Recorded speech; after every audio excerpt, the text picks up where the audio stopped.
Good. You are mining. You are into the mining. By this time, a high street for, but you wouldn't be about high street as a company. I have heard of it. We heard it when they started applying for first recognition. In mining, you just don't go and then start application for a mining. The moment I'll be called legal search because they want the whole right. We have apply.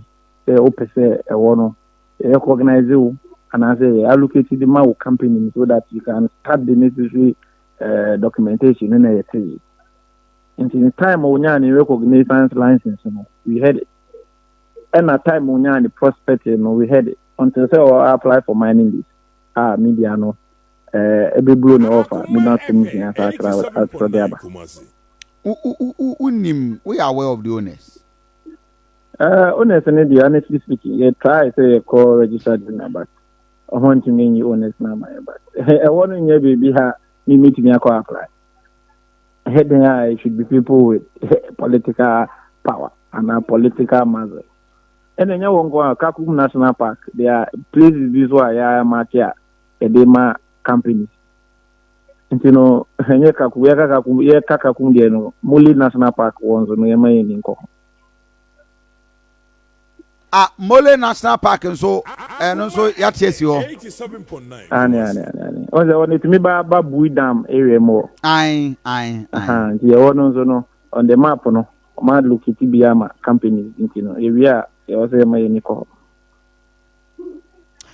To what extent would team and Ras Commission so more delete or more application craft from the online? What does that mean?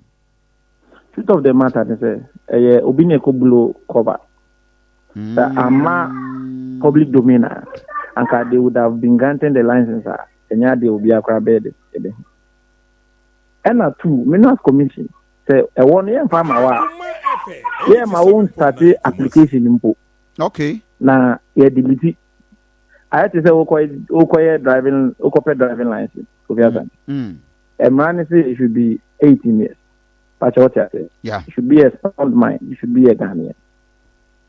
And he said, Ukwana was 17 years. I don't qualify. And I'm about. Yeah, Maukra apply. Yeah, Maumpuna Yama, why they were apply. But this is a situation, I application. No. Uti, in the application, you did there. And you processes, 3 processes now before.